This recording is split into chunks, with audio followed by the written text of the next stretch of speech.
All right, hello and welcome to a brand new episode of the Cardback Cafe Fresh Brew with me, Frank. And me, Jeff. And that is right, we are back at it, talking toys again, week on week, breaking down all the latest news, talking about our collections, and having a really fun time doing it. And it is every week. We say it every week, broken records, we know, but huge week this week, so much news to get to, and we're going to do that very soon. But first, Jeff, how the heck are you?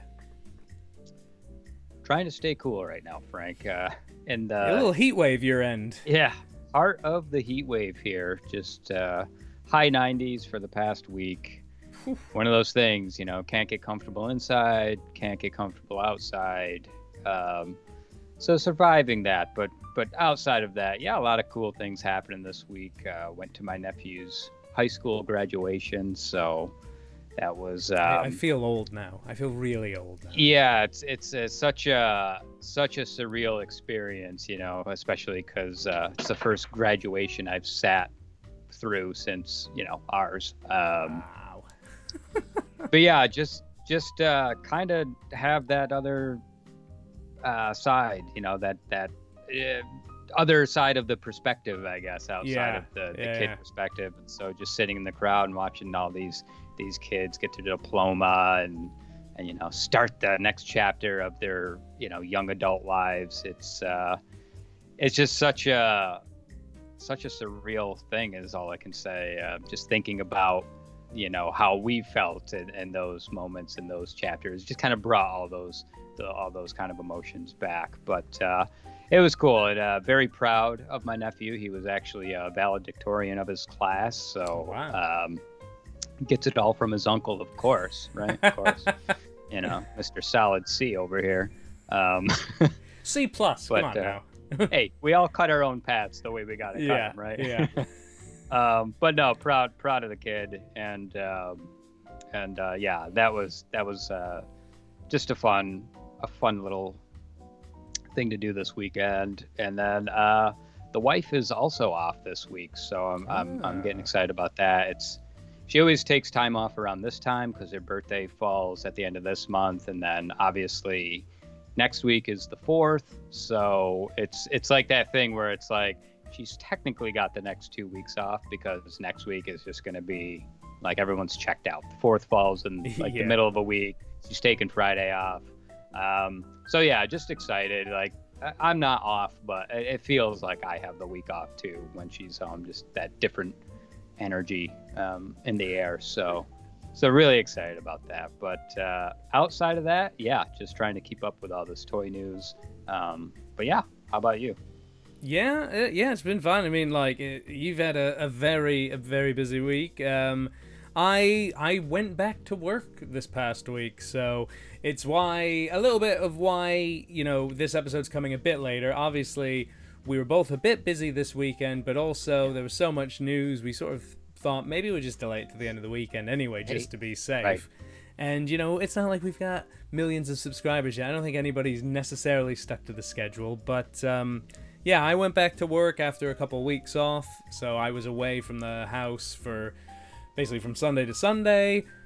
Came home one evening there to sleep in my own bed, but yeah, it was a couple of long days. Just, it's weird, obviously, when you don't work, you know, it's like school, right? When you have summer vacation for 4 or 5 weeks, and then you go back to school, you sort of want to spend that, because you normally go back to school on like a Wednesday. You don't do it right at the start of the week, so those first few days you treat like get that soft start. Yeah, it still feels like part of vacation. You're catching up with friends and everything.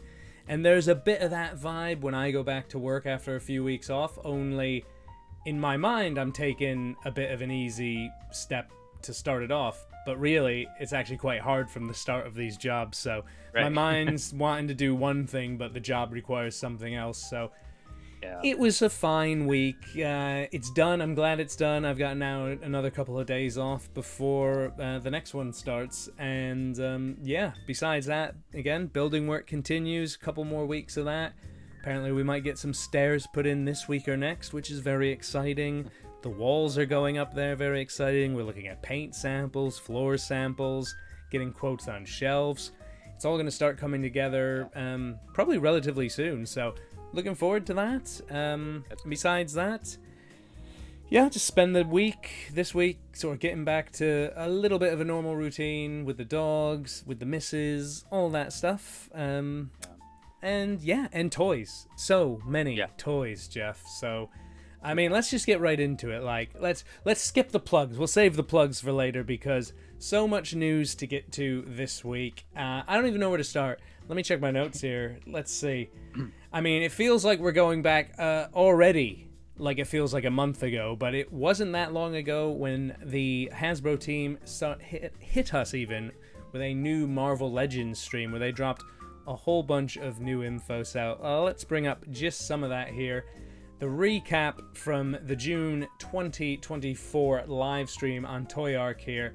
And there was a lot of news that came out of this one, Jeff. Anything in particular jump out to you here? I think, well, I will say overall as a whole, it's nice to see some newer characters, some newer sculpts into this line, kind of moving in a different direction, some updated tooling, if you will.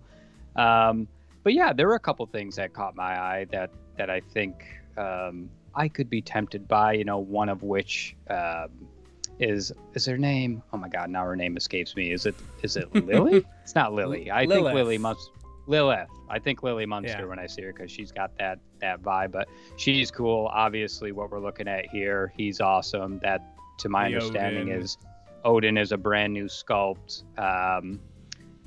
You know, it's cool. I think for me the biggest takeaway is there's not necessarily a character that I'm salivating for. Yeah. However, it is nice to see that there are some newer things happening in this line, and it's not just dominated by X-Men. There are some X-Men, but not that X-Men are a bad thing by any means. But as I go into a Stan Lee kind of a voice, of course I said. I says to Mabel, I says. But I guess in short, a long-winded way of saying I'm excited that there's kind of new ideas in this line. Well, just a touch, really quick to go over it because it is sort of old news at this point, but we haven't talked about it yet. So quick recap, some of the things that were announced or sort of reiterated and shown off again. The MCU version of Man-Thing, which is obviously a bit of a retool of the Build-A-Figure from a while ago, but this time the Man-Thing from Werewolf by Night, which was great, and I think it made a lot of people want a Werewolf by Night even more from that special. Because it was a very fun special, and I'd like to see Marvel do more of those one-offs, those offshoots. Yep. You've got the Cable 3-pack, the deluxe Odin figure, some new retail exclusives, the Let There Be Carnage Venom, which again looks just like a slightly updated version of the last Venom, this time with some of the faces and the tendrils coming out the back. Which I missed that first Venom, and I like the looks of it as a, you know, I may not love those movies. They're very fun. I enjoy them from that standpoint, but I definitely think the Venom design is good, like the size and like the bulk of it. I think that's Venom to me. You're getting the Warlord Professor X, which people are already thinking, you know, there's an X-Men 97 repaint in the future for that one. The Rogue and Destiny 2-pack. And another big one here, the Jean Phoenix, the new updated Phoenix. Yeah. Which, in and of itself, maybe isn't the most exciting, but I think the fire effect with the Flame Phoenix is a big exciting thing for people.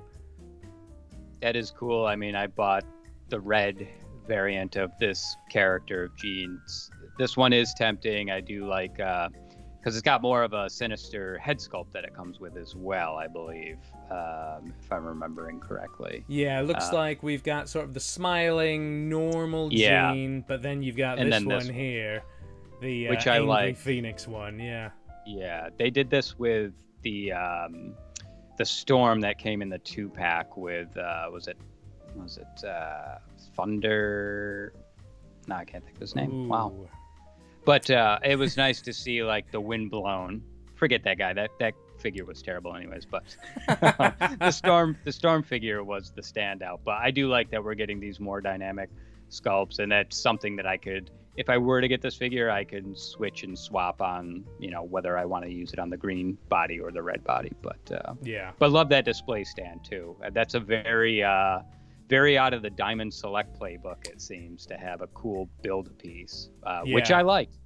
Yeah, it's something that we don't get a lot of in Marvel Legends, and it seems like there's more and more experimentation within the line with things like that, and it's always good to see a line continue to evolve, especially one that's been around so long, and at times it's felt like it has been stuck in its own ways. So every once in a while they're doing some new things, trying some new things, and that's always exciting.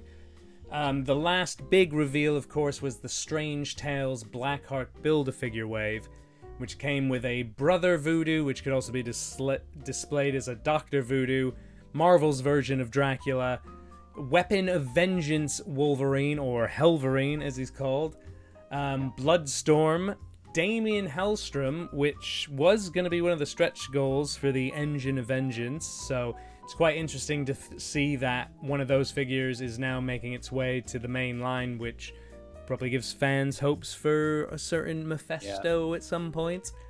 Marvel's Lilith, who we've talked about. A new version of Moon Knight, which doesn't look all that different from the old versions of Moon Knight. And then the Build-A-Figure is Blackheart, which... my only experience with Blackheart is from Marvel vs. Capcom 2, but I always loved the design of this character. Yeah, same here. I didn't know much of him outside of that game, but yeah, he looks cool, and it's a Build-A-Figure that I could be interested in. I'm liking what's going on there with the tail.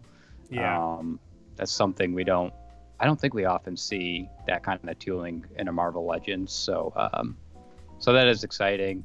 For people who want this wave, they'll get a good Build-A-Figure in it.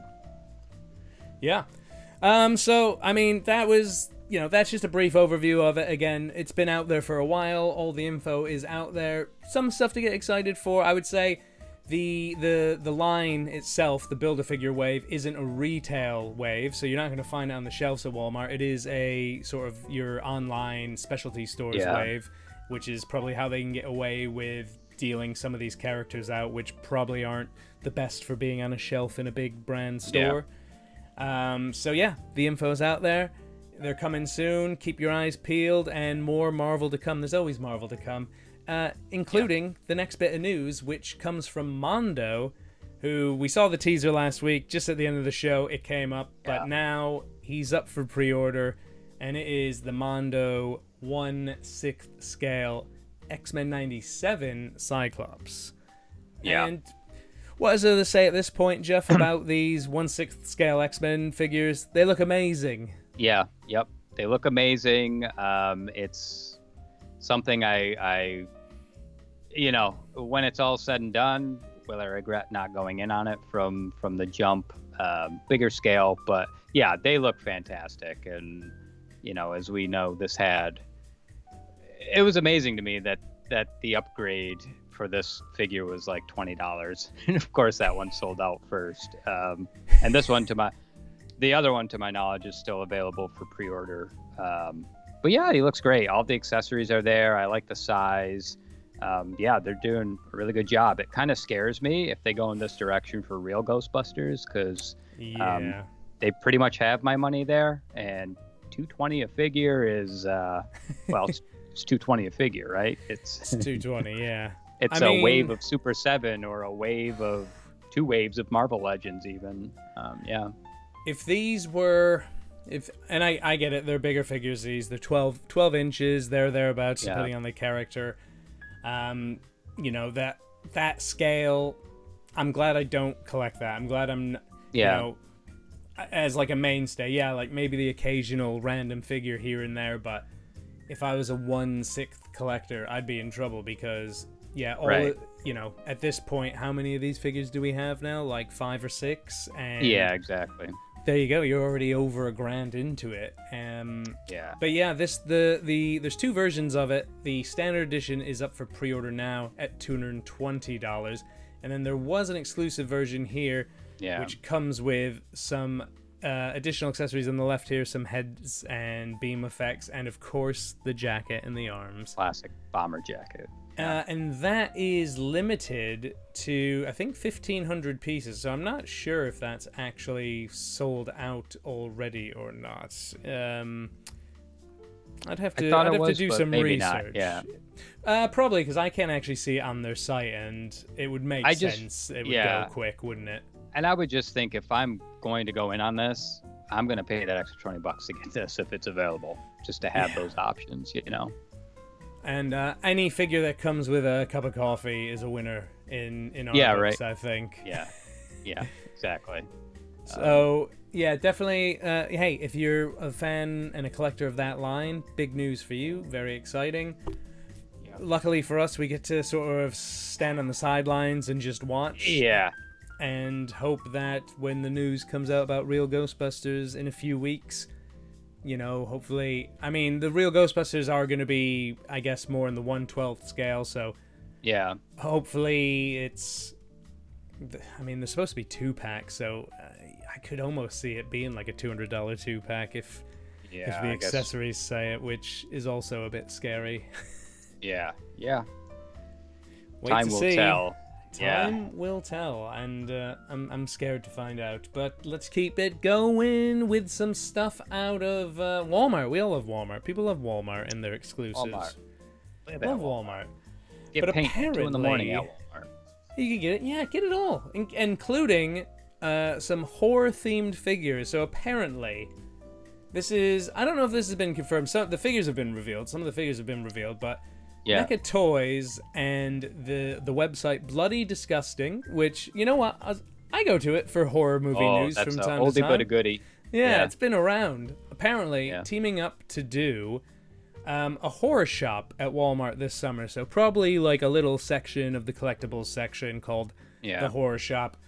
No exact date or anything yet, unless we've missed something in the millions of corners of the internet. But here's what have been announced so far for the retailer exclusives, including the old classic Ben Cooper Halloween costume. So 2 more of those, which are looking very cool. A Saw, you know, you've got your John Kramer Jigsaw in the black robe. A version of this, I believe, was at Target recently in the red robe. You know, you got your Billy the Puppet. Very good Saw fans, cool. And then one that will probably, you know, speak to us a bit, and one that should have been obvious, I guess, to all of us, but seeing it now, it's like, oh, that is cool, is the black and white Universal Monsters TMNT 2-pack, including the Leo Hunchback and Raph Wolfman. So, interesting that Walmart is sort of going this route with, like, a horror section. Yeah, it's exciting, though, you know, to get some of these figures on the shelves and make that time kind of fun and just, you know, introduce different things. You know, seeing the Ben Cooper stuff was just kind of tickled me. You know, I remember those costumes. Remember my older siblings had those kind of costumes, so it's a cool little throwback to see figures in that style. I'm sure, like, I could almost see NECA doing some actual Ben Cooper costumes too to hang there to kind of tie in to the whole display. So it'll be fun to see kind of what that display looks like. Hopefully it's got the respect and honor it deserves, but you never know with these stores. I guess it'll just depend on which one you go to, but yeah, cool nonetheless. And you know, like you said, we should have seen these black and white variants of the Turtles coming. They've been doing this, but yeah, it's cool. It's just another reason to get excited at, you know, Halloween. So I'm all for that. It's weird that they're choosing summer to do the horror stuff and not waiting till the fall, but yeah. You know, Halloween candy comes out in July 30th. You start seeing pumpkin spice, and that's just the way it is. The machine, Frank, the machine. That's every holiday starts about 4 months before it actually starts. Christmas is like 10 months now, I think. I to be fair, that's probably the only one I agree with. Put the tree up in November now. Yeah, give me the gingerbread lattes and Christmas music in, you know, before Halloween. Sometimes I'm happy. I just right in that spirit. speaking of horror stuff, we're going to stick with that and revisit something we've talked about in the past, which is Syndicate Collectibles, and they've actually finally put up some solicitations and pre-orders for some of the figures we have talked about and shown some of the prototypes of here via social media, and that is the 1/12 scale Pumpkinhead figure with an official price of $64.99, and this one, I believe, you can already pre-order. So you can pre-order it from the Syndicate Collectibles website, but it is also up for pre-order on Big Bad Toy Store, which is, it's good for them to get into it, but some proper pictures here as well, looking very cool. Like, the details looking great. If this can carry over into the final product and not just promo pics, 64, it's not, it's not the cheapest for that style of figure. Like, it looks very NECA-ish, right? With the sort of window box, the amount of accessories and heads. So it's probably, I would say that's, $20-25 more than you'd want to pay for a NECA figure, but new company, very niche license, probably small quantities manufactured. Mm-hmm. I would definitely want to get my hands on one of these at some point and see what it was like. I agree, and it is. I was having the same kind of dilemma when I saw this price point too, because it is hard to look at this and not trick your brain to thinking this is a NECA, and therefore you're automatically going to that $34 price point, wherever, somewhere in there.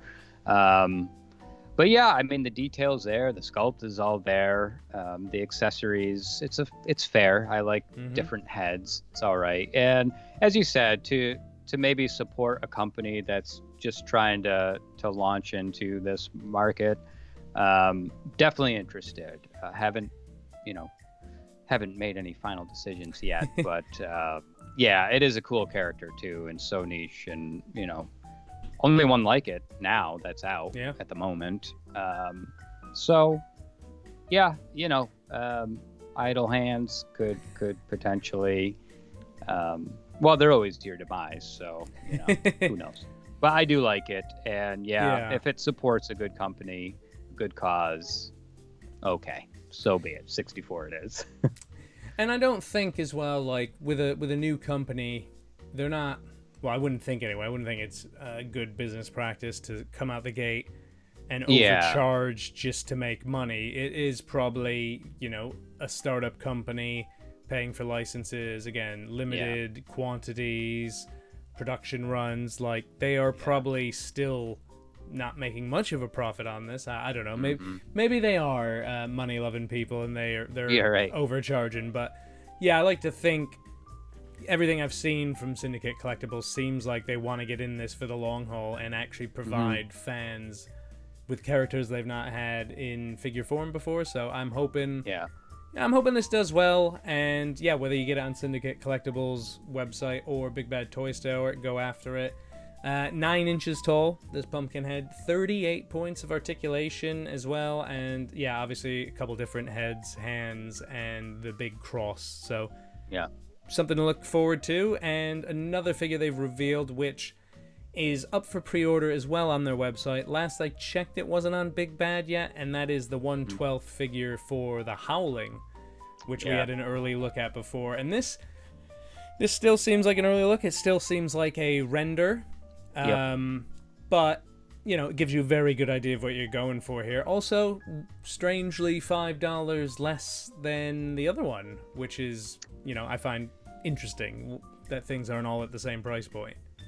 Yeah, and they're not showing any pack-in accessories with this one yet, and it is a bit shorter, but so that could just speak to, just dialing in that price point maybe. It's looking similar-ish to kind of, I'm getting a good idea of what their tooling and engineering is going to be with this first early kind of look of figures, but I really like the look of this. I'm a sucker for a good old werewolf anyways. They're like no pun intended, but they really are like the universal monster. You could buy a werewolf and pop them into any kind of horror display, and it could be any version of a werewolf, and it works. But it's looking cool. It's something that personally, I just keep on the radar, keep an eye on, see how this goes. Watch some of our other great fellow YouTubers in this little space. Maybe review some of these, and that's usually the tipping point for me, Frank. You know how all it takes is one good review to really make me commit. So maybe they could send us stuff. We could review it, and that's a good put idea. them over. If you're listening, we could put them Syndicate, give us the rub. I'd say like it all looks very good. Yeah, like you, there's definitely temptation there. Again, The Howling, not a film I'm as familiar with as I am with other werewolf films, but it is quite funny because it seems like we went years without actually getting any werewolf representation in figure form, and then there has just been a slight avalanche of it recently between the American Werewolf figures, the Universal Monster stuff. Obviously, there's some third-party cool werewolves out there. The Veteran William, which I'm pretty sure I have in a box somewhere back there by, I think, Maestro Union or something like that. Yeah. The Fresh Monkey Fiction stuff that we've talked about previously. So you could easily get a little werewolf display going on here, and I'm into it. So $60 up for pre-order on the Syndicate Collectibles website, and I'm sure we'll be coming to other websites soon. Comes with an additional variant head sculpt, which wasn't pictured. Again, so it does. Probably a bit earlier in the production, hence why it's still a render, but definitely cool to see the first two 1/12 scale figures from this company going up. So something to, again, like everything, we're keeping our eye on everything. We need a million eyes, all the eyes. Sticking with monsters, we'll try to make this show so it just goes one right into the other here. SH Monster Arts, a company I'm very familiar with, of course, finally announced their Godzilla x Kong The New Empire Shimo. So obviously, for anyone who's seen the new film, there is a big new bad on the block who maybe a bit misunderstood, but Shimo here is part of the, well, we won't get into film details just in case people haven't seen it yet, but definitely a striking design for a monster in the Monsterverse. And this is a figure that fans of the line were hoping was coming, but something they weren't hoping for was the 27,500 yen price point, which equates to about $175. And I think the suggested US retail price is going to be closer to $200 for this figure. Pretty steep. It's pretty steep. I mean, it is going to be bigger than your traditional Monster Arts figures. It's said to be, I read somewhere, and I'm sure I've got this wrong, it was going to be like 19 inches long if you stretched it out. Obviously, in the film, it's big enough so that another monster can ride it, we'll say, without going into specifics. But yeah, there was a picture going around online not too long ago.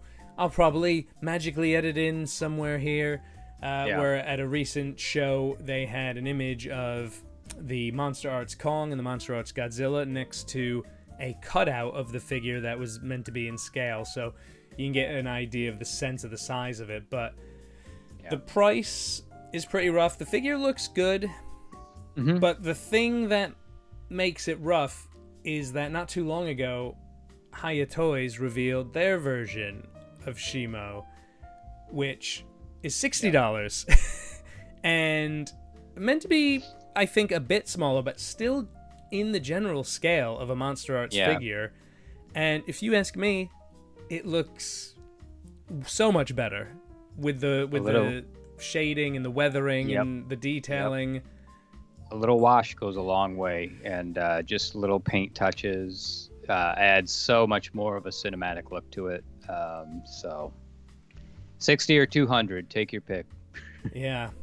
And I've not dabbled in the Hiya Toys. Well, that's a lie. I do have a Hiya Toys King Ghidorah, but I've not actually. Okay. Why did I say it like that? I've let the internet influence me. It's King Ghidorah. I don't know why I did that. I just slap on my wrist. Gets in. I've got it in a box somewhere, again, because of all the move and everything. I've not had a chance to open it yet, but I will pre-order this. because I like the design. It's $60. Right. It will fit in scale with my monster art stuff. Yeah. It's hard no to tell, but contest for me. Yeah, it almost looks like it may have a little bit more articulation in that tail as well. You get some more poses. I'm not sure, but it looks that way to me. But yeah, look at that. That I mean, just for the look and quality of the paint job alone and the price point. I mean, come on. Yeah. I mean, so the figure is going to come out, well, the Hiya Toys one. Hiya Toys, what are we saying? I don't know. Fourth quarter 2024. Ryu. Exactly. Potatoes, All how you grew up. It's regional, Mario. I don't know. I don't know when the Monster Arts version is meant to come out. I'm sure that info is somewhere, but there's been so much news. But hey, dealer's choice. Take your pick. Maybe you don't like one company or the other for some reason, but everything I've seen leads me to believe that both lines can scale with each other and fit in well with each other. So I'm not too big on collecting the Monsterverse stuff anyway, but I do have a Kong and I do have a Godzilla from the series, and and the King Ghidorah. Well, look at you. Well, all of a sudden, quite the collection. Yeah, it's you may need both. I think I've got the Mothra and the Rodan from NECA. So, oh god, I've backed myself into a corner here. I've got to get it. Anyway, that stuff is coming soon. Very cool. Very nice if you like the film, and I was a fan. I thought it was a really fun time. Yeah, as they have all been. That's it. Silly fun. You can't knock them for not being fun. Just a good time. Hasbro didn't just do a Marvel stream. They also dabbled in a bit of Joe. Yo-Joe June continues. Yeah. And this is a reveal that I'm stoked for. I have no idea who this character is, but I've seen leaks, parts online, and I was just like, what is this? And then once I saw pictures of this in a box, I was like, I need this. I just need it. Nemesis Immortal. Now, I don't know, Jeff, do you have any familiarity with this character? I didn't. I had to do some homework to understand who he was and kind of where he was featured. Obviously, a big guy from the comics, big guy from Transformers versus G.I. Joe, to my understanding. But outside of that, just a badass looking character. And really, that's what I'm in it for when it comes to these G.I. Joe lines. Like, who looks cool? Okay, you're on the team. Yeah. Big guy with big bulky devil wing skull face man. In as part of G.I. Joe, like, and now that you say, I was reading too. There's a little Easter egg on the back of the box where Cobra Commander is in. Yeah, he's in like that little shell there. So I think some fans are getting excited about whatever's going on there. so let us know in the comments maybe what's going on there if you're a Joe purist enthusiast connoisseur. But I like this, and this again is just G.I. Joe somehow just keeps raising the stakes, and it's again just it's a head scratcher. Like, is this the same Hasbro? Like, this team is just doing a hell of a job, and especially we've said it before, from where they started to where they are now, they have really turned it around, hit their groove, hit their stride, what have you. But this looks awesome. This is definitely a character that will be in my collection. Big fan of anything that is, got wings. So why not? It's so cool. I didn't know I could fall in love at first sight with a figure, but it just seems like the perfect, it could fit in with just so many different lines. Just a big bruising bulky bad guy. Like, I could see him as an X-Men villain. I could see him exactly just fitting into different collections, or just go on the sort of mix match shelf and just have a really strong presence there. Fight your Spawn or anything. Well, let's go back. So we've been on sort of a monster kick. We had the sort of Universal monsters, horror sections. We had Kaiju, Nemesis Immortal. Sort of looks like a pretty scary dude. We'll sort of go back to Kaiju for a second because one sort of upstart company that's been around for a little bit now, and they've had one successful crowdfunding already, is Titanic Creations, which started by just creating their own sort of Kaiju universe and making vinyl figures, and then they got into making licensed properties and doing a crowdfund to make a Gorgo figure. And Gorgo was a British kaiju movie from back in the day. And currently they have a Yongari Kickstarter going on. It's not even a Kickstarter, it's their own thing. So a South Korean kaiju, is it? It's definitely... it's from somewhere. I'll put in the right information here if I'm wrong. But another classic kaiju movie, but one that probably didn't get nearly as much love back in the day. It's $99 up right now. 574 orders have been placed already, so it's already being made. Now you're just in stretch goal territory.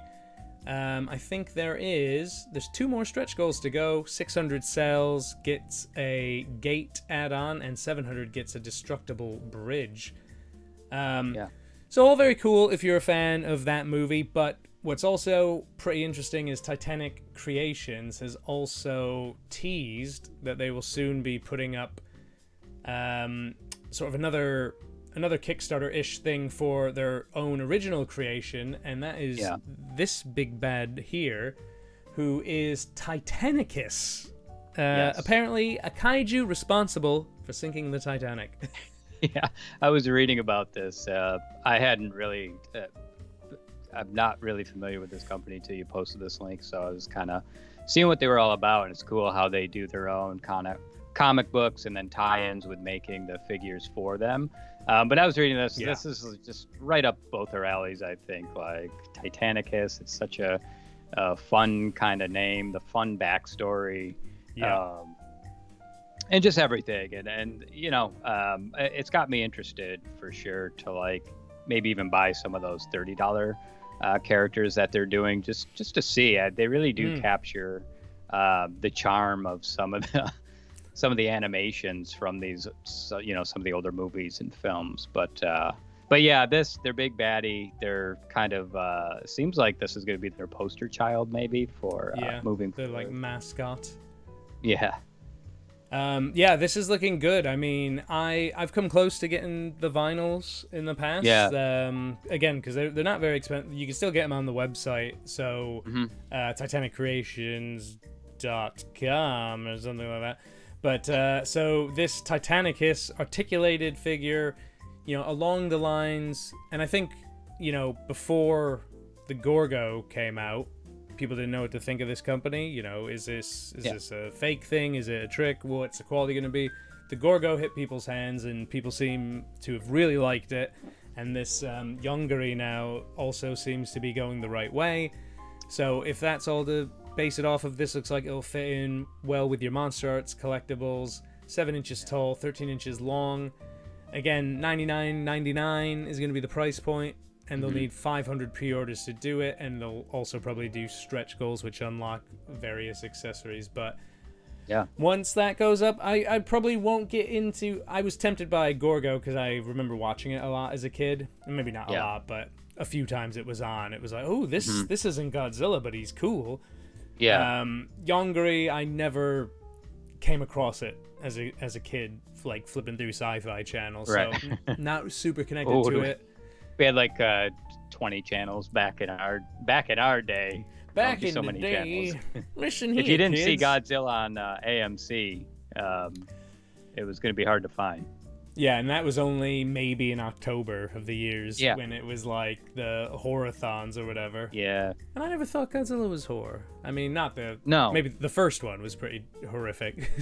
But they're all kind of horrific in context, but he himself. He's just trying to move from point A to point B. Yeah, imagine you were walking, I'm walking to the kitchen to make dinner, and all of a sudden I trip over a box. I'm sorry, and then all of a sudden I start getting stung by a bunch of bees. We've all stepped on an anthill and been like, oh man, sorry guys. didn't mean that. And, you know, Godzilla, he's a good guy. Not in that last one, though. He was also pretty rough there. Okay, that was pretty horrific, that one. He was pretty bad. He was Michael Myers of,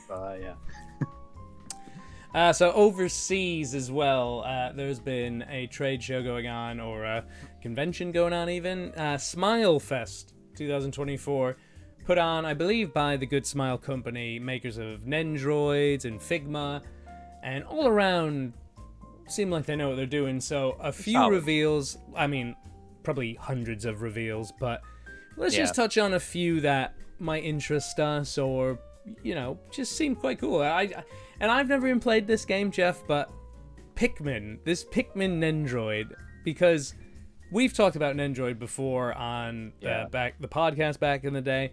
There are, you know, it's a very chibi style, like big head, Funko Pop sort of aesthetic without being a Funko Pop. And we've said before, there are a few characters and designs that it fits very well. And this Pikmin, this Bulborb from Pikmin, looks like it's a perfect addition to the line. Yeah, just a lot of fun. Just everything's kind of working for it here. And also never played this game, but it's just funny looking. I mean, you know, it's got like a very Jim Henson kind of vibe to it, which I really like about it. I need to so a friend of the show, Adam Grundy, who he born on a Pikmin. Monday. Born on a Monday, and he's a Pikmin fan. So Adam, you got to tell us what this what the game's all about. I think you go around do things. Looks like he's eating snorks or something, or whatever those things were, like those little guys fleeing from him. Yeah, like Snorkel? is this a bad thing? Is the thing on the left a bad thing? Drop it in the comment, Adam. I know you're watching. You don't miss an ep here. You've said it, and we need your view. He's a loyal viewer. Thank you. Hit that thumbs up and please subscribe now. And then we go to a couple of Figma reveals, and these are game-related ones. A couple pretty exciting ones, including a retool. I don't think it's a straight-up re-release. They have released a Snake before, but I think they've upgraded it with this Solid Snake from Metal Gear Solid 2, which looks amazing. And then two Legend of Zelda figures, a Ganondorf and a Zelda from the Tears of the Kingdom. So those are looking pretty damn good. Yeah, they are. I'm here for all three of these characters. In fact, I mean, what can you say? I've liked kind of what they've done in their higher articulated scale anyways.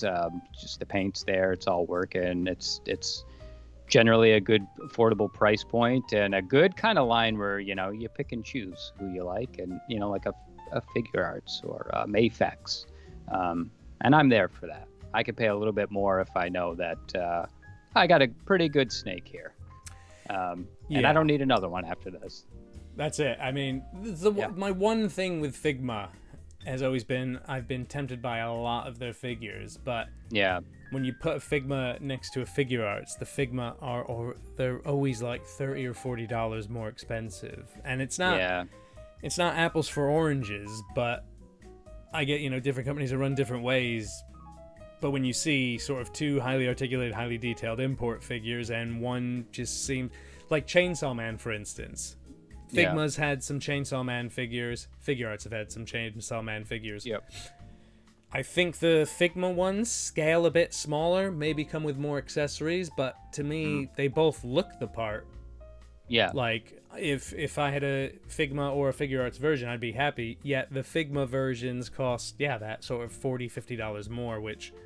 a bit disappointed. Like, if they were similarly priced $5 or $10 apart, then it'd be like, ooh, what do I want? Because Figma, for instance, has already gotten to one or two characters beyond what Figure Arts has done. And I'm sure Figure Arts will also catch up and do a couple more. But to do that, it's that timing. Especially with some of these properties too. I see it a lot with like My Hero Academia. You know, everyone's doing a take on it, and then it's like, oh, this one looks the best from this company, but then this one looks the best from this company. And they're all staggered, and it's just, it's all working against us, Frank. Yeah, I mean, I was thinking I was into the next one here for a lot of money because I saw these two pictures, not really being able to read the post or anything, but I thought I was gonna because there's been Figma Neon Genesis Evangelion figures before of Rey and Asuka in the plug suits and with an entry plug, and I was so like annoyed that I missed out on that because those figures on the secondary market are so expensive. So I've not got them, and I thought these images were like sort of revealing we're dipping back into there, upgrading it. Turns out these are going to be Nendroids. So I think a slight sigh of relief, but also I might have to get the Nendroids. We'll have to see. This is just one, not too much info here. Again, just saying coming soon, not pictures of actual product, but for fans of Neon Genesis Evangelion, something to look forward to. And knowing Nendroid, these photos we're seeing will not translate to what the Nendroid scale is going to do. So it's kind of, I could see why you get excited just at first glance. Be like, oh. Yeah. Like, why not cool, show me the little... Yeah, like, and there have been Evangelion Nendroids before, again, that I've come close to getting because just like the Figmas, they've got the little plug suits. They come in the entry plug. But it's one of those things because when I do go in on stuff from that series, I tend to go all in on a line. I just couldn't bring myself to get all the Nendroids because they ended up doing quite a few of them, I think, in the end. Yeah. And Nendroids are not cheap either. No. Typically. Which is good to lead into the next thing because one Nendroid that I think we both have, we do both have, and it's technically... You know, we're going to get into the weeds here a bit because it's a Nendroid for a character that we both love, but it is a knockoff. They are knockoffs because the original went out of print relatively quick. It was really expensive. So for the character, for what you needed, finding the third-party version of it for $20, $15, $20 was the Shin-Chan Nendroid. Yeah. Yep. Classic Shin-Chan Nendroid. Be able to see mine just off screen here. Oh, let's see. Let's bring it up here live. Little dog always falls off. So he's with his big head. He's tough to balance. I will say for a knockoff, he's one of the best ones I've had. Like the joints are actually fit. Like I actually have another knockoff Breath of the Wild Link. And that one was almost might as well have been a model kit. Like at the end of the day, I had to find the pose that I liked and the pieces I liked, and then kind of glue them in and cheat it a little bit just so we'd stay together. But this one, they dialed it in. It's like scary good. Well, I think it might be time soon to maybe put that one to rest and retire it because it's not just Good Smile Company showing off stuff. Blitzway has shown off the action figure Shin-Chan DX version, and wow, I'm in love here because on the outside, if you're just looking at it, you're like, oh yeah, it's not too different from the Nendroid. The Nendroid already had the proportions right. Yeah. But when you think we've got actual like soft goods clothing, which looks good, looks the part. So many different display options. You've got the red shirt, the yellow shorts. You've got the pajamas. It looks like you got the school uniform. You got the raincoat. All the accessories. You've got Whitey, the toys. I did not expect this. There he is. Dumb little extra piece on my desk. Just for fun. But yeah, having the soft good options.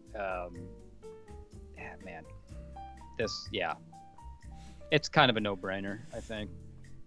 I'm hoping, I mean, Blitzway prices tend to be relatively affordable, and like, again, I don't really have any more info on this apart from the pictures, and no other outlets have seemed to drop any other news about it, so it's, what does it come with? Are those books, like, are all these things accessories? Is this one pack? Is this multiple packs? That's what I'm wondering too. Yeah, that would be my biggest question. Like, is this an all-in-one and done type thing? Because that could be interesting. That could be fun. I could be up and in for that. Yeah, but I'd also be happy if they went into some of the other characters as well, because we've never, apart from his sister with the Nendroids, we've not really got the representation in figure form. Yeah, getting the dad and the mom. I mean, they were all very crude animation, very cool animation. That'd be a lot of fun to see realized in a 3D toy form.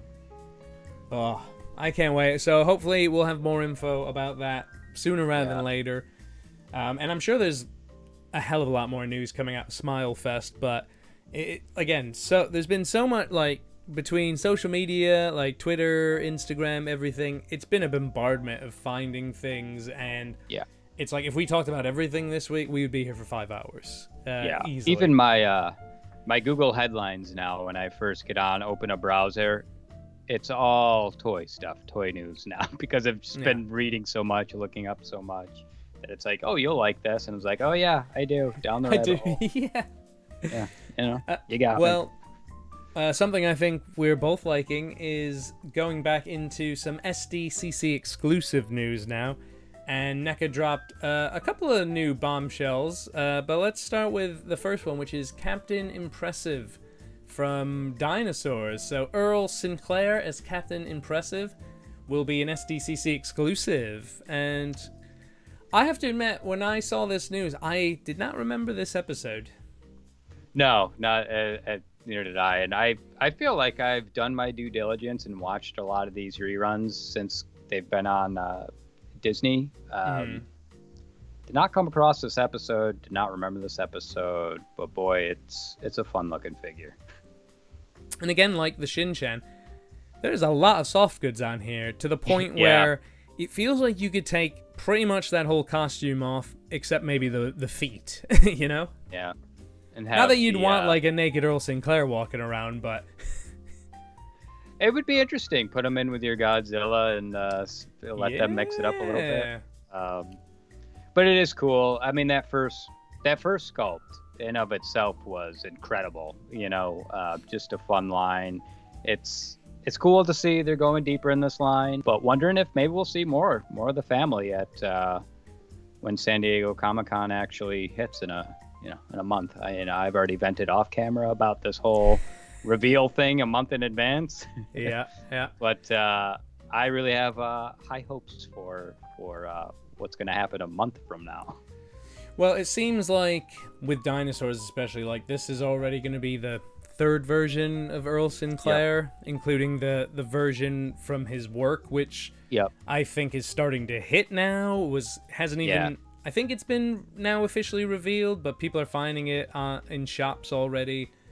So it seems like the popularity's there, and obviously they're trying to, hopefully by using this sort of main sculpt 3 times already, it does open up an avenue to see some of the family, see some of his friends. There wasn't a boatload of characters there, but no, there's definitely. Getting the brother in that Letterman jacket, that could be cool. And I listen, I'm always for anything that the Jim Henson Workshop had their fingerprints on. And NECA seems to really, obviously, we've seen them capture it before with the Turtles. Just would like to see what they could do with it, where they can go with it. So like the other NECA exclusives, it will be available to attendees at the show, but also will be available on their website June 26th, 27th, 28th from 12 p.m. Eastern. Yes. You're going to want to get on quick, I would imagine, to try to snag them. Speaking of SDCC exclusives, we're going to... what are we going to next? We're going to WrestleMania 12 Ultimate Edition Shawn Michaels by Mattel, as revealed by the Major Wrestling Figure Podcast. And Jeff, I'm going right to you here. Is this something to be excited about? I'm excited about it. I mean, let's face it, this entrance was more iconic than the match in of itself. It was an Iron Man match with Bret Hart. On paper, sounds like a reason to print money. Didn't quite get there. It's hard to do that match. But this gear, this moment, kind of where Shawn was in his point of his career, just really on the ascension up. becoming that Sean that we really just make him the icon that he is today, the Mr. WrestleMania, if you will. And this is one of those moments, and it's so hard when it comes to Shawn Michaels, because he had so much gear, so many defining matches, so many defining moments, but this is one of them. And yeah, if you're a fan of his entrances and his gear, this kind of has it all for you. So yeah, I'm really excited about this one. Excited to, even about possibly picking it up. I think there's been a lot of Shawns that come out, always hard to get, come and go.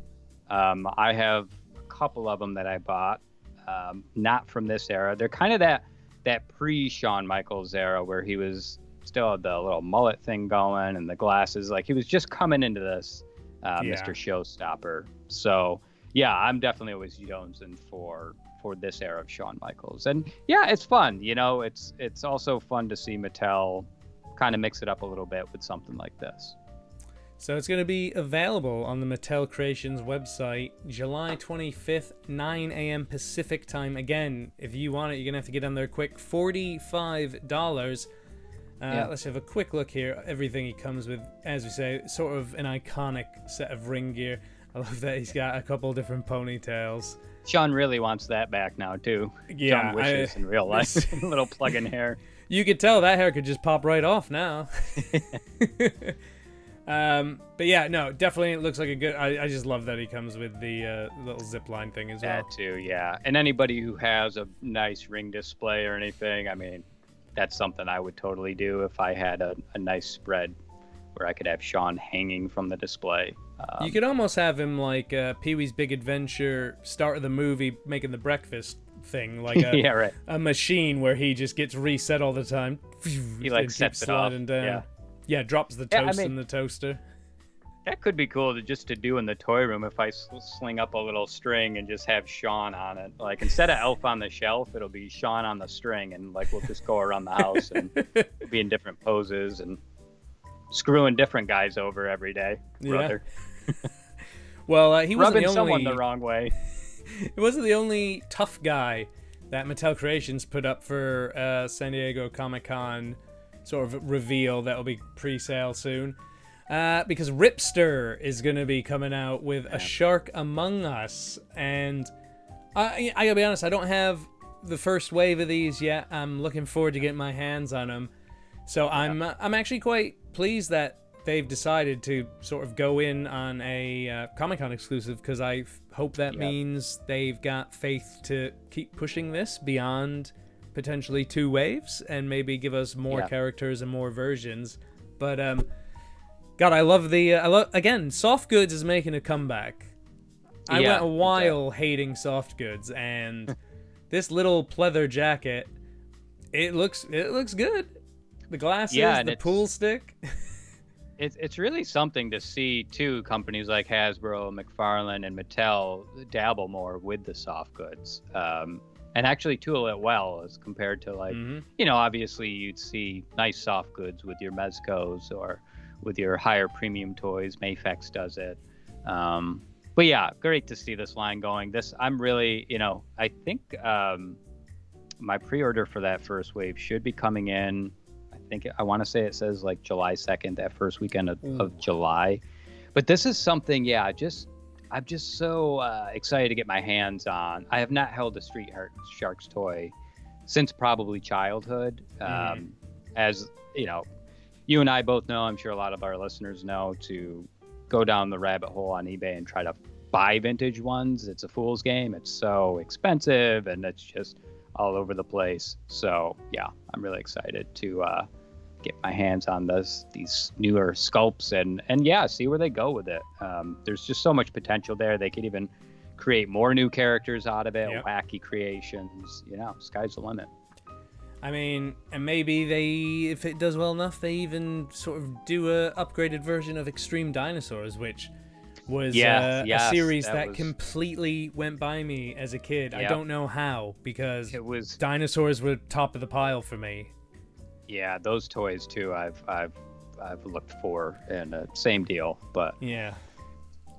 I mean, and dinosaurs, it's in right now again. You know, there's a lot of companies doing a take on a dinosaur, as we know. So why not?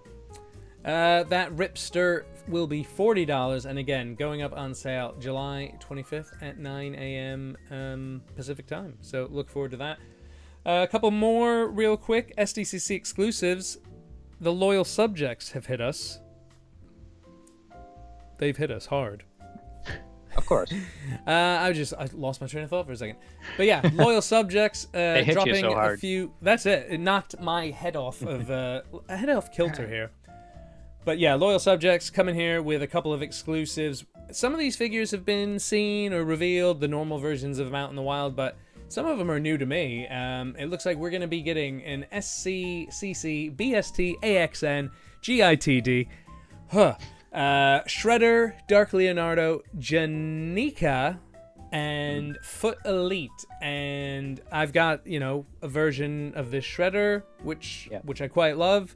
I think he's a really great version. This one, obviously, in more traditional colors. The version got our hands on has like a red cape and stuff like that. This is obviously a bit more inspired by the classic cartoon and video games. Looking really good.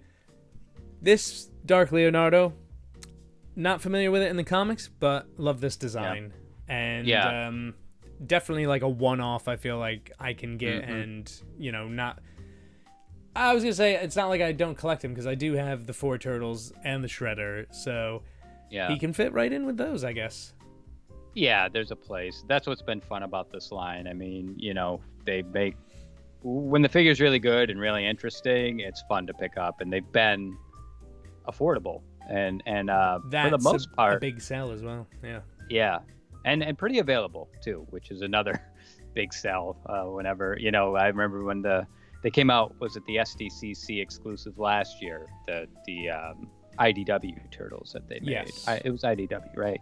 Yeah. I thought that was going to be a lost cause, and then it was that question of, well, do I want the ones without as much painting detailing or whatever? But then they came available again on Big Bad, so I was able to scoop them up. So finding them has been fairly easy so far. Out of all the Ninja Turtles lines out there, this is like the little Ninja Turtle line that could, because it doesn't seem to be anybody's favorite. It doesn't seem to get talked about that much, yet they keep turning out figures. They're doing it at a low price point. It's a bit smaller scale, but the details there, the figures, there are QC issues. I wouldn't deny that, but at the same time, I can forgive a QC issue if a figure is less than $20. I almost feel like this is what the direction Playmates should be going in, with newer tooling and sculpt. Like, there's no reason why they can't try it. But yeah, you're spot on. This has just been a interesting line, to say the least. Like, I have the first wave of the ones they put out. Kind of those. They look like knockoffs. They look like third-party character animations that you would see printed on like third-party birthday party napkins or third-party birthday. They have that feel, and I think that's what's so much fun about those. But yeah, and I'll be honest, I see those street ones still hanging on the pegs in Target. Always tempted. Well, let's see. The last two, we have a Janika, a newer addition to the lore of Turtles, which I've not actually read any stories with her yet. Although, every once in a while I do sort of catch up with some of the IDW stories, because IDW has done an amazing job with the Turtle series. Like, most of the stories I've read have all been winners. I did sort of do a bit of an eye roll when I heard that they were introducing another Turtle. But I do like the design. I like the idea. We're getting a female Turtle again. And it wasn't Mona Lisa. And it wasn't Mona Lisa, that's it.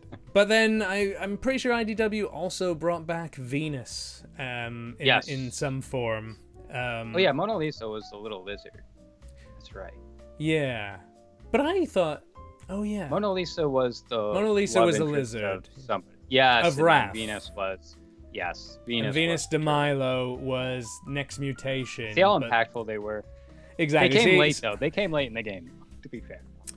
Yeah, and those CBS turtles. Red Sky Seasons. So Janika's coming, and the Foot Elite, which again looks cool. Foot Soldier with a cool like Oni mask and everything. Yeah, looks cool. Don't have the details yet. Again, we've seen non-exclusive versions of these characters be revealed. Probably already being found in stores. But again, they're the kind of figures I wouldn't browse online so much, but see them on the store shelf. Yeah, I'll pick one up maybe. Exactly. Like that Shredder we found. I mean, like that. And the most amazing deal. Yeah. Yeah. Which I think it still was meant to retail for like 40 or something, or 50. The toy god smiled on us that day. Let's stick it. I mean, basically, the rest of the news here is turtles. This is turtle time here. I mean, it's a segment of our show at this point. Turtles. You can't make it up. So, 5K Toys have revealed a new figure in the Fure Toys turtle line. So, obviously, some of those have come out. There's the Leonardo's out, the Splinter's out, the Donatello's out, the Mikey's up for pre-order. And you'd think, oh, okay, cool. I guess we'll be seeing some info on the Raph next. Well, you'd be wrong, because this big, beefy boy is an instant buy. Yeah. I mean, what can you say? It's hitting on all cylinders, and then still embodying that new design and staying true to the design of this line. Now, you've stayed on top of this, right, so far? I've got the 3, but I've not opened Donnie or Splinter yet, but I do have them. They showed up amongst all this sort of stuff, the packing and everything. Yeah. But the Leonardo is great.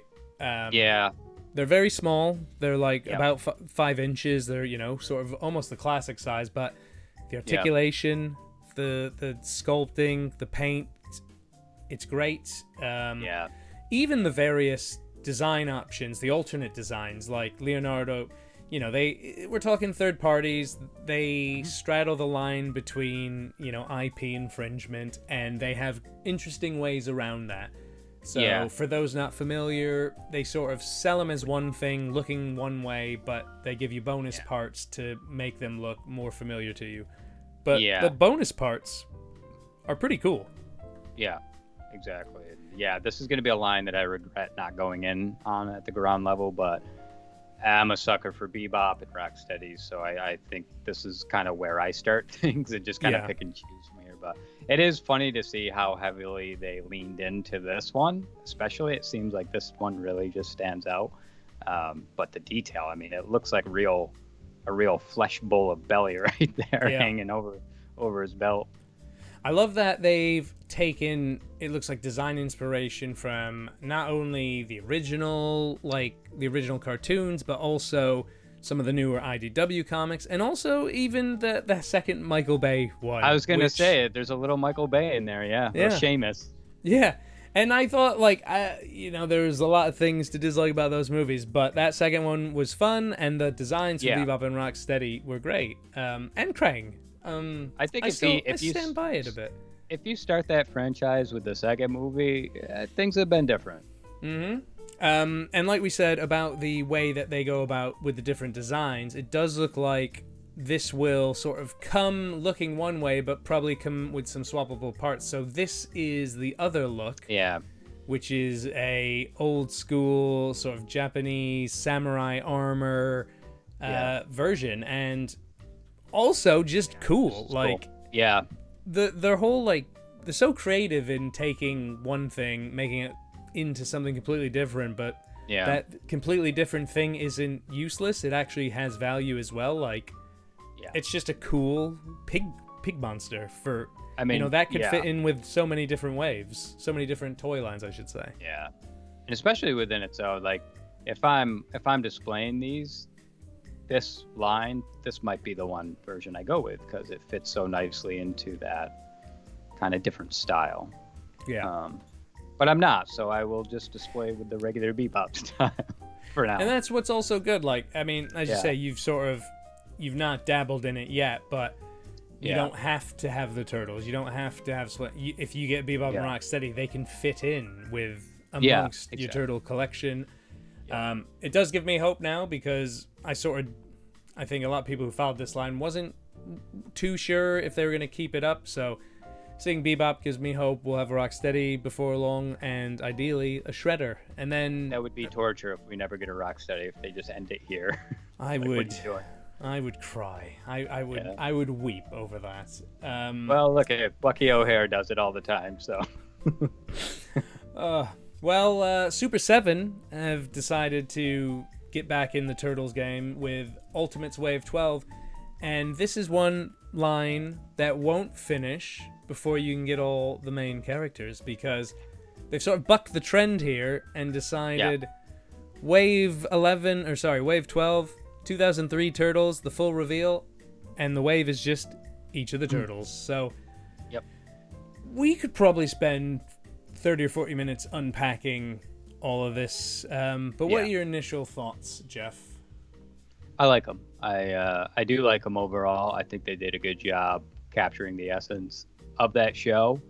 And I'm interested in this kind of model that they're doing, where this is the wave. It makes me hopeful that maybe a 2012 wave will be on the horizon. But just sticking with these, I've always liked the look of the 2003 ones, in the sense of like I like these bigger animated eyes, and those Playmate toys for their time when they came out, that seemed like groundbreaking, because you were getting a lot of tooling, a lot of layering, softer plastic with harder plastic. Articulation was still crap, but it's nice that like with these they could stand upright. They don't have to be in that squatty position. And I'm very interested in these. I haven't seen a place. Well, if I get them, it'll probably be through Big Bad, and it's like they're not selling them by the wave at the moment, which I thought was interesting, because that could make me more interested, even though it's all going to price out the same. But yeah, I like them. I like what's going on here. I think they stay true to the source, and if you're a fan of the 2003 Turtles, it's probably a must-have for you. For me, though, I'm a little on the fence. I'll be honest. Like I was happier with them than I had anticipated. Okay. I think for me. Yeah, I don't know. I was shocked by how much I was taken by the designs, because obviously I'd seen the cartoon, we played the games, not to completion, but it's coming up soon. That day's coming. We're doing it. But yeah, when I saw these first renders, there was the initial gut reaction was like, oh my god, I'm gonna have to buy these. I think I've since pumped the brakes on it a bit again, and it's a bit of sticker shock. I mean, we know what Ultimates cost, but when you see $220 for a wave, because this isn't a wave you can pick and choose. If you're gonna get it, you're probably gonna get the whole wave. So sort of $220. For me, the big thing that I find interesting about this is, what are we thinking? How ultimate are these anymore? Because when I see what they come with, or I guess what I would say, what they don't come with, compared with what Ultimates have come with up till now, or the size of Ultimates, the accessories, I mean, and look, we've all seen interviews with Brian and things like that, where it's just interesting how the through line, the byline, the headline even has gone from we want to make this the ultimate figure by giving you so much stuff, throwing it in there, to now I hear comments in videos and interviews where it's like, well, we kept hearing that, people would just have containers filled with accessories, because once you put it on your shelf, he stays in the one way. I'm like, okay, that is a fair and valid point. However, so if you're going to take away the amount of accessories, why are they still $55? Yeah, there's that. I'm thinking, just based on interviews I see with Brian. Let's call a spade here. It's Brian.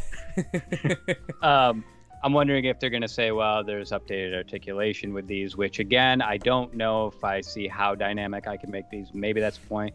But my argument would be, because a lot of the packing accessories are extra hands and extra weapons, of course.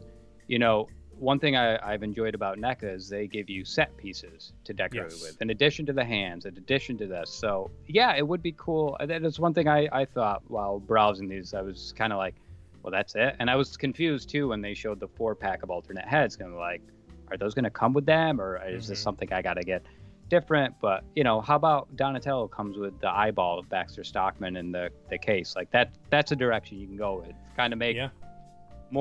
weave in more of the 2003 cartoon. If you're not going to make those figures, maybe get a Muncher or a Mouser. Sorry. So I wouldn't mind seeing some of those pack-ins, and then that could justify this price point, because that is always the hang-up with a lot of these new toys, and especially now when everybody's moving towards a very competitive price point with what they're doing, and we really have to be careful as collectors and selective as collectors if we're going to be going in on some of these toys. Like, okay, what are you really giving me? Is the quality there? I could understand Mafex. Okay, I know it's going to have great articulation. I know the soft goods are going to be there. I know it's going to have probably a spread of accessories that I could use and a stand that I could use. So what am I getting for my money? So I totally agree with you there, and it's kind of the reason why I'm not buying these outright. But I do like the figures. I do like the look of them. And I think it's like we talked about earlier. You see a couple of reviews. You see them in store, because the Super 7 Ultimates are starting to be more and more in various retailers. Things could change. I mean, there's a while to think about it, because there's 37 days left on the pre-order. Now, we know we've been warned a lot recently that if you don't pre-order, at least currently, you're not going to it's going to be harder to find these things. But also, there was a very recent interview with Brian where he was discussing more of an in-stock model. So we might be veering away from the pre-order model that Super 7 currently works with. I mean, it doesn't really matter in regards to this line, because it is a pre-order. So 37 days, pre-order them, big bad. You don't have to pay up front. Super 7, they can set it into 4 installments, I believe. You can do an installment plan. And if you get the wave on Super 7, you get the head pack, so 1 extra head for each turtle. With an estimated shipping date of February 2025. But, we knew this has been teased for a while. It's cool to see them. I'll be interested to see when they come out. But what I'm really now interested in, because the focus already then comes to what's next, because do we go, is it all on 2003?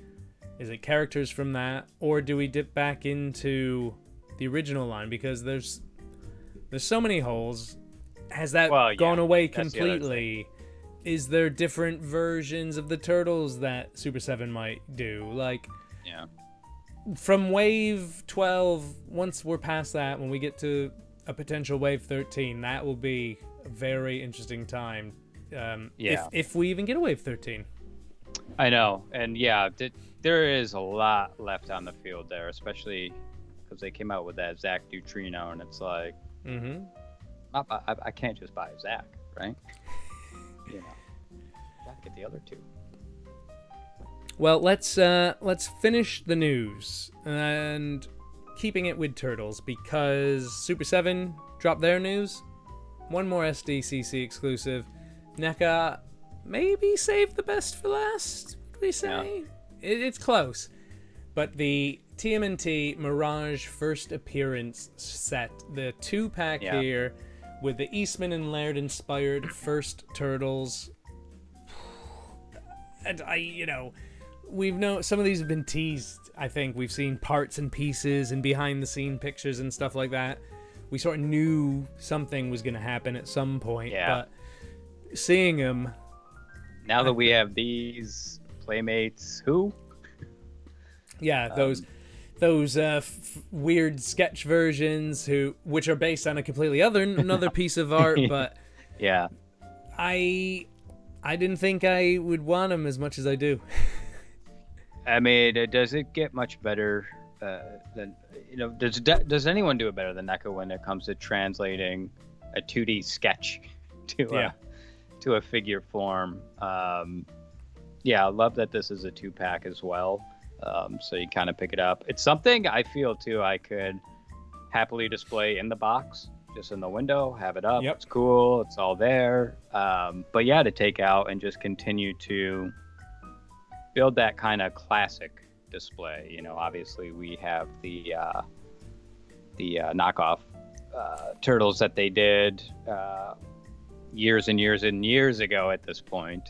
Yeah. Which still stand the test of time, hold up. We've seen some of the Mirage stuff come out. So yeah, this stuff is right at home fitting in like that portion of the Turtles display. It'll be cool to see what is revealed at SDCC. I don't want to like brush past these already because these look great. It is probably the one NECA exclusive I will try to get my hands on. I don't think there's been a price point yet, but you sort of imagine it's anywhere between like 60 and 70. Yeah, kind of where it's been. Maybe even more, maybe 80, which, 40, a sort of ultimate figure, I could understand. New sculpts, unique sculpts, it's the SDCC exclusive, so I could see 80. And that's it's funny because normally the exclusives for Turtles is like a 4-pack, which is like $200 something, and it's always sort of just a bit outside the range of what. Well, normally it's a niche thing anyway, so I don't need it, but the price is also a bit of a put off. So if these came out and were 80, I'd probably try to do it. Yeah. If they were 100, I'd maybe think twice.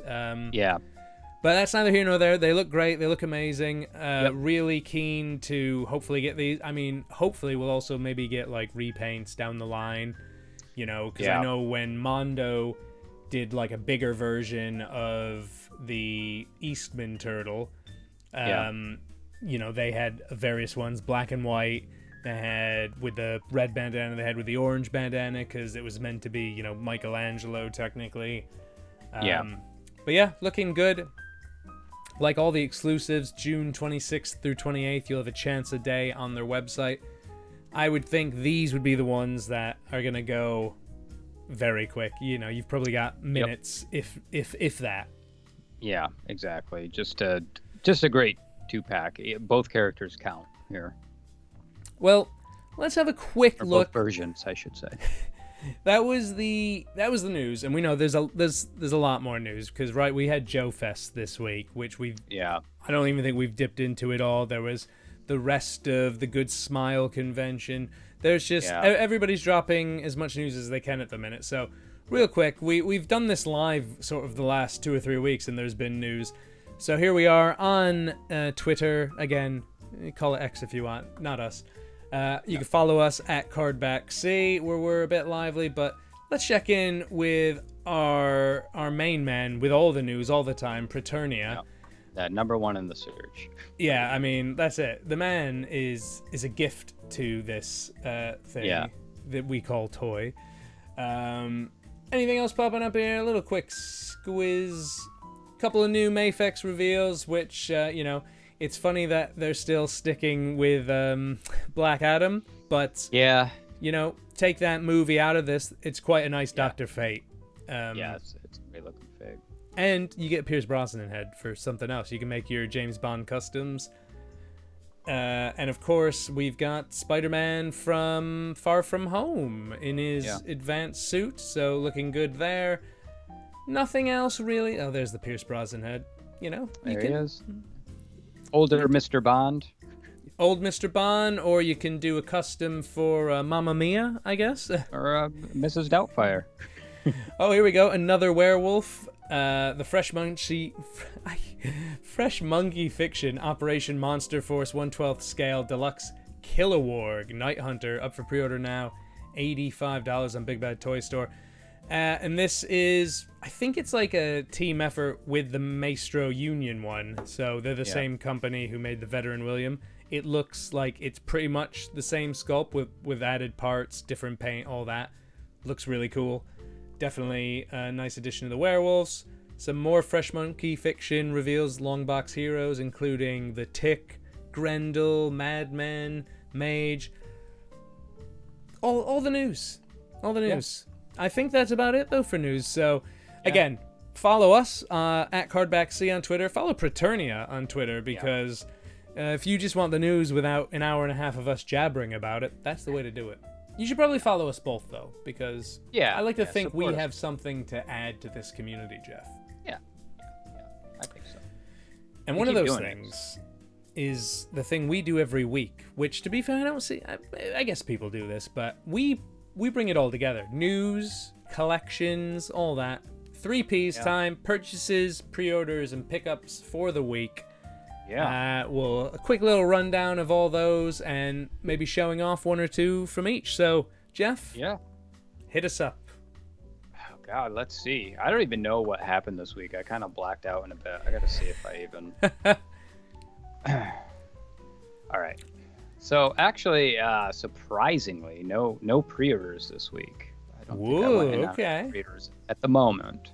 And my pickup was a little subpar. It seems like next week will be a better week to talk about more figs, but I did pick something up that I wasn't planning on picking up.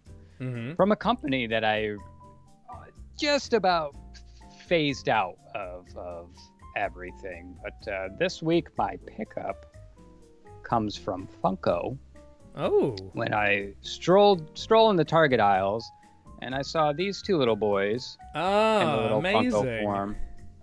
Best part was they were on sale for like $7. So I'm like, yeah, I got to pick up these 2 idiots. Problematic creator, but we still like Ren and Stimpy, the characters, and everyone else that worked on that. But neither here nor there. I really like these characters. They'll be sitting on the desk, and I'm always a fan of a gimmick where like there's a figure inside of a plastic bubble. It harkens back to that feeling I would get buying a Happy Meal toy that maybe had something similar to this going on. But again, just one of those great pairings of the right character, right kind of model and Funko style, and they work. And so it's a shame the Super 7 Ultimates didn't, I guess, move quite as well, so we could have gotten the Space Commando ones. Yeah, that literally had me thinking about that too. The day I bought these, like, man, if Super 7 had made those, that even now at their price point, I think I would go in on them. They're just such cool versions of those characters. But yeah, really, that was my pickup. Everything else has been a little quiet on the horizon as far as toys go. So that's it. Real short and sweet for me this week, Frank. Hey, they all can't be super toy runs, and because we're adults with bills to pay, and also sometimes you spend all week looking. I mean, I'd like I actually wouldn't like to know how much time I spend browsing for toys, because it's not healthy. It's not healthy. It's a big part. Okay, well, I think I blacked out a bit myself, but when I woke up, there was a big dent in my bank account for a few reasons. Nothing too crazy. A couple of pre-orders, so I was always going to pull the trigger on the pre-order, but I finally pre-ordered the Saurozoic Warriors Wave 3 on one of my favorite sites here in the UK. That's Props and Replicas. They've got you put a down payment in, pay the rest when they come out. The only problem is I also have Wave 2 pre-ordered through them, and that's not hit them yet, so I've been waiting on those for ages. It's fine, because as we can see, no place to put them, but I am looking forward to Wave 2 and then the eventual Wave 3, and let's keep this ride going, because it's probably my favorite sort of new line, even though I only have 4 figures of it. No, they've been great. To just the color pops that they're going for, they're just perfect. Price point, articulation, accessories, all that good stuff. I'm sure they'll show up at the right time for you that second. Yeah. I had a what else did I have? I had one of my Kaiju creative figure arts come in. One of his teammates, which again he's back there in a box somewhere. So I had a figure come in recently, which we talked about not too long ago, which I finally found, and that is the single pack April. Very nice. So not had a chance to open her yet, but looking forward to getting her on the shelf with the rest of the Mutant Mayhem figures. And cool. Yeah, keeping in theme with the Turtles, I would say I've used the sites, for those, I don't know, out there who are familiar or not, buy.jp, which basically allows you to use Japanese eBay and shop various other Japanese websites to find whatever you want. You buy whatever you want, so you can use, you buy whatever. It's a proxy service. They ship it to a warehouse. Yeah. And eventually you say, right, put all my things in a box, ship it to me. So I use that from time to time, probably too much from time to time. But normally it's all Japanese things like Evangelion, Godzilla, anime, Kamen Rider, all that sort of stuff. I found myself just randomly looking for Ninja Turtle stuff and thinking, I wonder what crazy Japanese Ninja Turtle stuff there is. And then I started stumbling on listings for figures, for old Playmates figures. And I was like, some of these are pretty good prices compared to what you'd pay for it if you bought it in America on eBay. So I found this bad boy, which I pulled the trigger on, not with me yet, but it is the Super Turtles Leonardo, new in box. I mean, the box took a bit of a beating, but as far as I can tell, it says it's brand new, not open. And these I've seen on eBay sold listings for sort of $200. Yeah, I was gonna say they're about a couple $100. From Bai, 46 pounds, which is probably about $65. Yeah. So I just thought I had to get it, and just a deal. And then a couple minutes later, I found a sealed Raphael version as well, and I bought that. Oh, nice. So I blame the 4 Coronas I had last night. That's what does it. But yeah, I'm looking forward to this. I'm gonna, be awesome. I like the idea of having something in box like this, something interesting and just cool. As a figure I never had. Cool gimmick. Cool to have the Japanese kanji there on the box and everything. It'll look really nice in the eventual Ninja Turtles display when I go upstairs. And if I had a suggestion for Turtles fans out there, go look on Buy, because there was a couple of other treasures on there for cheaper than you would expect. You get bit in the bottom a bit when it comes to shipping, but as long as you make it worth it, you buy a few things, can get it all into one package and ship it to you to make it worth it. But so sort of turtle heavy this week. I was happy that April finally found her wave, so now I can sort of focus on the tales of the Teenage Mutant Ninja Turtles when that comes out. And she looks really cool. There's a lot of detail in the figure itself, more than I saw from original images.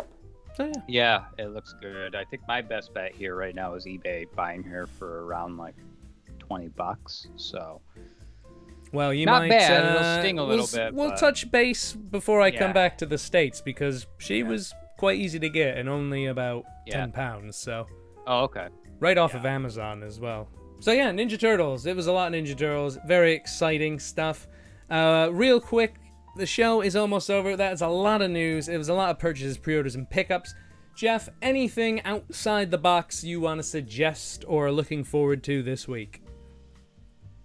Yes, and looking forward to from a personal standpoint, because while my money didn't go to a lot of toys this week, I've been slowly rebuilding my vintage gaming center in the basement of my house, as you do. So testing a lot of different consoles, and was testing the original NES, and somehow still ticking.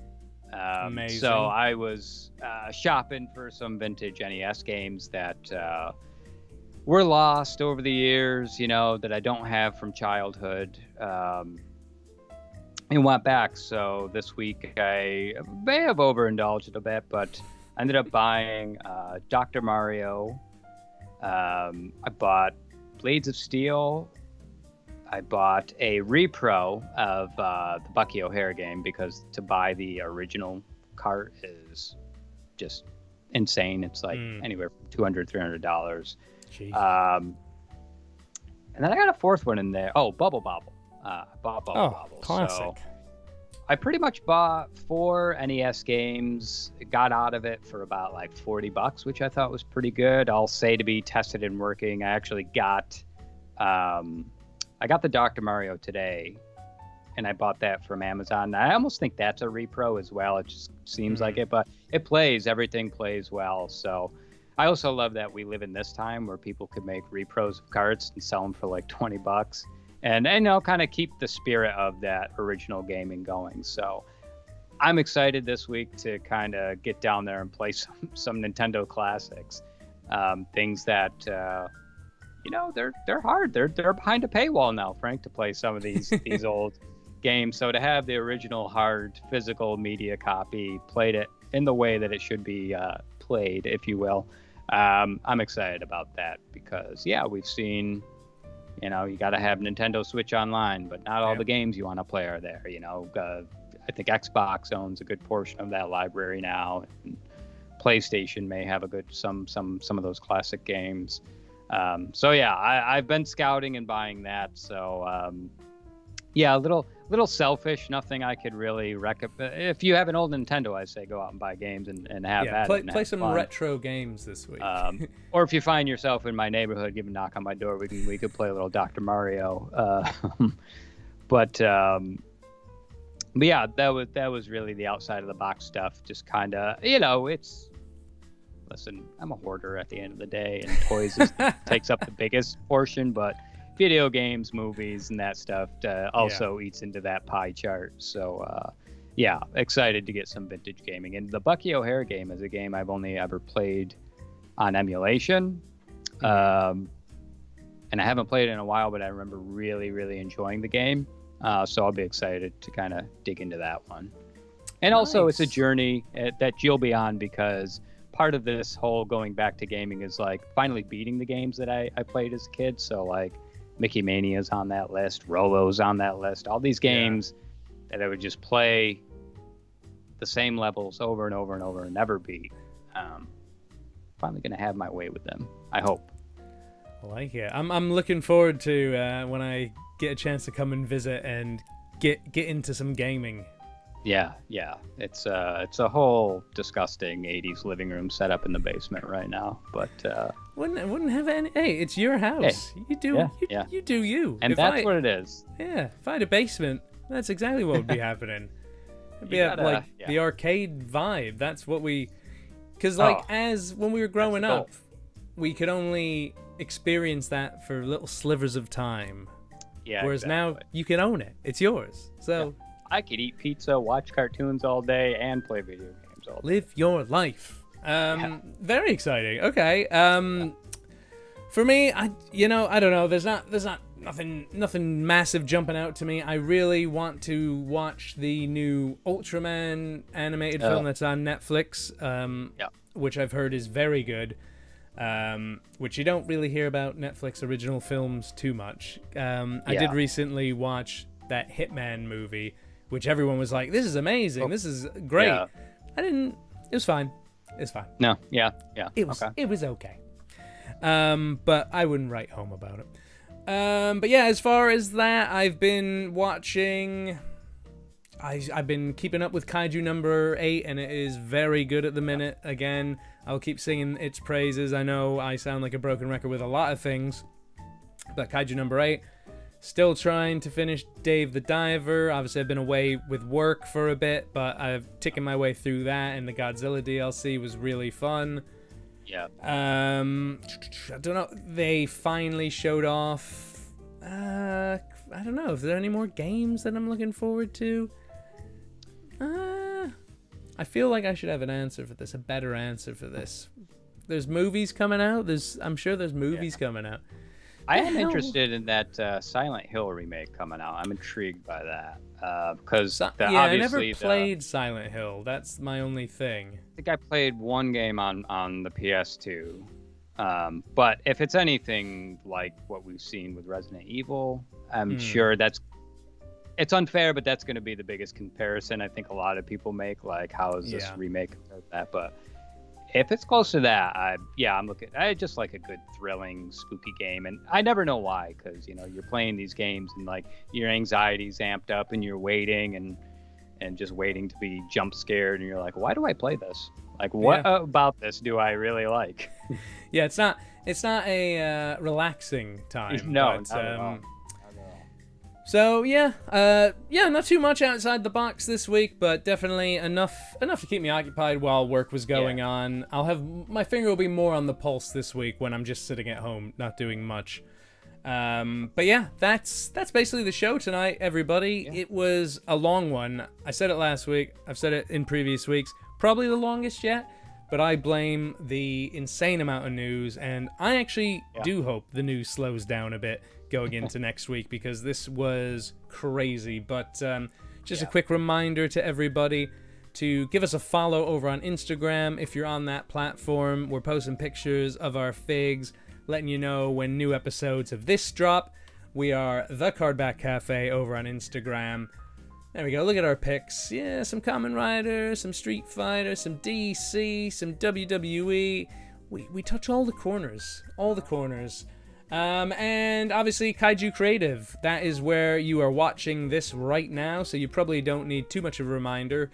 But what you could do is subscribe, like, notification icons. I'd also say outside of Cardback Cafe, you can watch the journey to Japan that me and Adam took in Kaiju Creative Go to Japan. It was a 15-part series, or you can watch the film version, which is an hour and 15 minutes, giving you all the sort of interesting insights to our trip and showing you places where we bought toys and figs, played old school video games. Definitely worth a watch. Some old shot for shots are up there, including a couple with me and Jeff. Yeah, just watch us from 8 years ago drink and watch bad movies.